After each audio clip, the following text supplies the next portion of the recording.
오늘 이야기는 부산에 사시는 20대 여성분이 보내주신 사연입니다. 과연 제보자분께 어떤 일이 일어난 건지 이야기로 만나보겠습니다.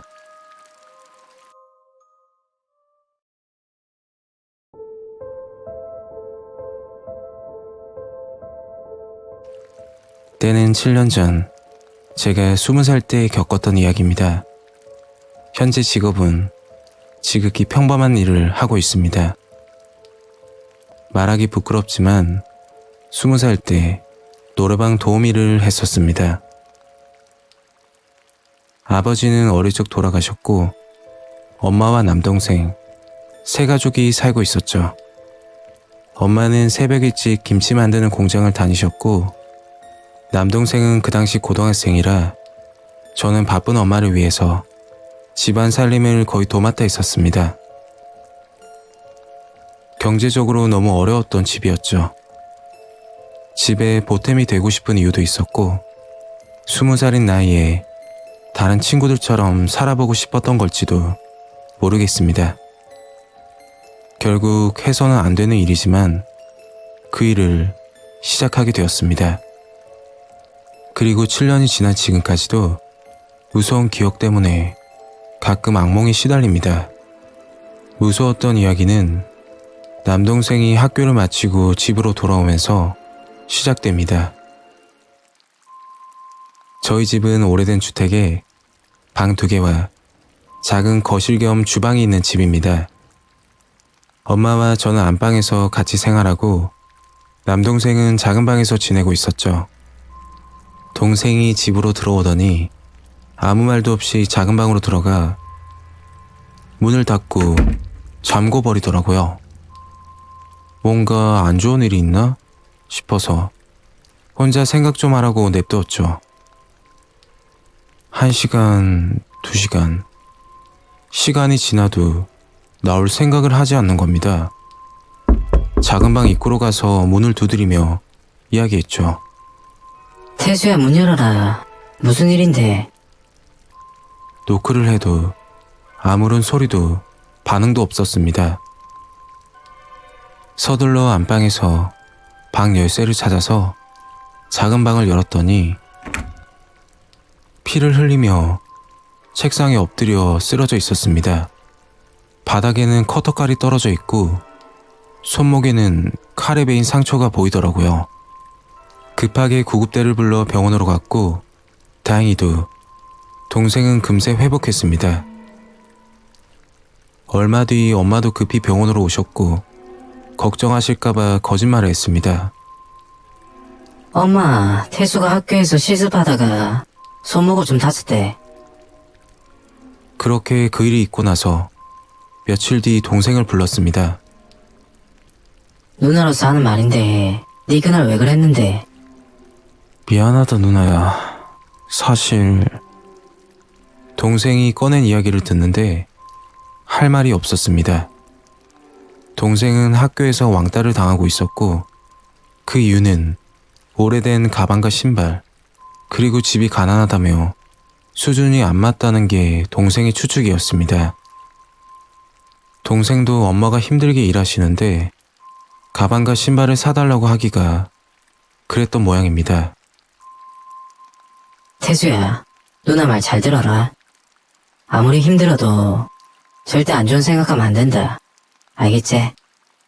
저는 동생을 잘 타이르고 나서 곧장 휴대폰으로 알바를 찾기 시작했습니다. 오전과 낮에는 동생 아침 차려줘야 되고 집안일을 해야 되니 저녁에 할 수 있는 간단한 알바를 찾고 있었죠. 그러다 누가 봐도 말이 안 되는 광고 하나를 보게 되었습니다. 그리고 그 조건은 현재 저희 상황에 꼭 맞는 일이었죠. 시급은 시간당 25,000원, 출퇴근 자유롭고 저녁 8시 이후 출근.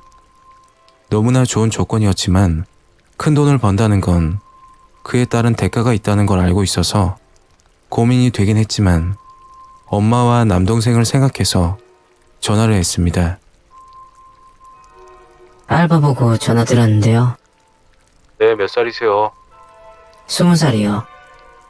오늘 면접 보러 올래요? 통화를 끝내고 남동생에게 태수야, 누나 편의점 알바하고 올 테니까 업무 오면 이야기 좀 해둬. 알겠지? 그리고 급히 준비를 하고 면접을 보러 갔습니다. 면접 장소는 조금 특이했죠. 부산 연산동에 위치하는 닭발을 파는 술집이었습니다. 술집 문을 열고 들어가서 주변을 두리번거리니까 큰 덩치에 곰처럼 생긴 젊은 남자분이 다가오더라고요. 그분은 보도방 실장 겸 사장이라고 했고 편하게 실장이라고 부르라고 하더군요. 그리고 일에 대해서 설명을 해주시는데 본거차에서 대기하고 있다가 노래방에서 연락이 오면 일을 하면 된다고 했습니다. 일 끝나면 노래방 사장이 1시간당 4만 원을 줄 텐데 그 돈도 받아오라고 했죠. 그리고 그 돈은 실장님에게 맡겨뒀다가 일 끝나고 정산해서 주신다고 하더군요. 마지막으로 강조를 몇 번이나 하신 부분은 옷차림이 중요하다고 무조건 짧아야 한다고 했습니다.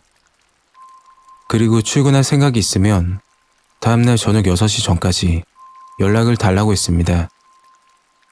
연락을 주면 집 근처까지 태우러 온다고 하더라고요. 그날 밤 잠이 안 올 정도로 고민을 많이 했습니다. 머릿속으로는 아닌 건 분명 알겠는데 현실은 또 그게 아니었죠.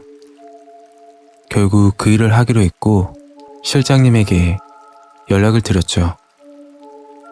7시 정도 되자 집 근처로 데리러 오셨고 검은색 봉고차에 올라탔습니다. 아직은 안 된다니까. 지마 없나? 아, 그게 집에 동생이 있어서 따로 옷을 챙겨왔어요. 저는 봉고차 안에서 옷을 갈아입고 앉아 있으니까 잠시 후 다른 여자분들이 차에 타더라고요. 봉고차에는 7명 정도 타게 되었고 연산동 술집거리에 도착했습니다. 얘들아, 지수는 오늘 처음이니까 같이 일하게 되면 좀 챙겨줘야 된다. 저는 어리둥절하며 두리번거리니까 여기서는 본명 안 쓴다. 누가 본명 쓰노? 가명을 써야지. 앞으로는 지수라고 부를게. 30분 정도 그냥 말없이 휴대폰만 보고 앉아 있다가 실장님에게 전화가 한 통 오더라고요. 아, 예, 사장님. 4명이요. 오늘 뉴페이스도 있으니까 지금 바로 넣어드릴게요. 실장님은 시동을 걸고 1분 거리에 있는 노래방에 차를 세웠습니다. 얘들아, 끝나면 바로 전화하고. 저와 여자분 3명은 노래방에 들어갔고 2번 방으로 들어갔습니다. 그리고 가만히 서 있었는데 노래방 사장님이 다들 나오라고 하더군요. 그리고는 저와 여자분 1명만 남기고 나머지 2명은 노래방 출구로 나가더군요. 나중에 알고 봤더니 캔슬이라고 하는 건데 손님에게 선택받지 못하고 거절당하는 게 캔슬인데 캔슬을 당하게 되면 차에 가서 다시 대기를 해야 한다고 하더군요. 그렇게 그 방에 다시 들어갔고 저와 그 여자분은 술을 따라주며 분위기를 맞춰주고 있었습니다. 그러다 또 다른 여자분들이 들어오셨고 결국 남자 4명, 여자 4명 짝이 맞춰졌죠. 끔찍했지만 가족들을 생각하며 무사히 그날 일을 끝냈습니다. 그날 4시간을 일을 하고 10만 원을 받았죠. 시간당 3만 원인데 시간당 5천 원은 실장님 수수료라고 하더군요. 점점 적응할 때쯤 끔찍한 일이 생겼습니다. 그날은 2대2 방에 들어가게 되었는데 남자분 1명이 제안을 하더라고요. 노래 틀고 끝날 때까지 나체 상태로 춤을 추면 30만 원을 주겠다고 했습니다. 그리고서는 10,000원짜리를 꺼내 테이블에 올려놓더라고요.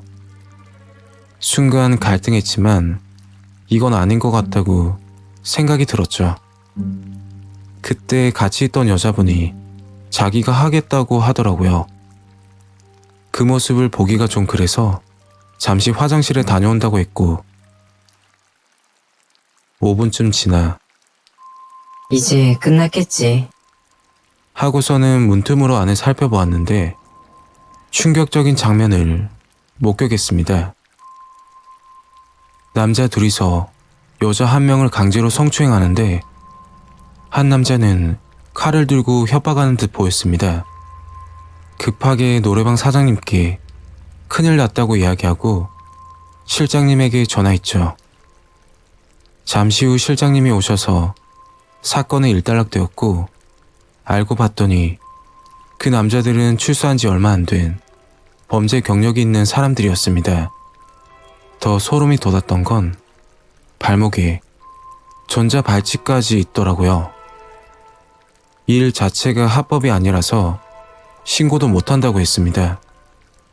그 남자 중 한 명은 노래방을 나가면서 저를 보고는 또 보자 웃으면서 말하고 나가더군요. 그 후로 곧장 그만두게 되었고 저는 아직까지 그 남자가 웃으면서 했던 말이 기억에 생생합니다. 제 이야기는 여기까지입니다. 감사합니다.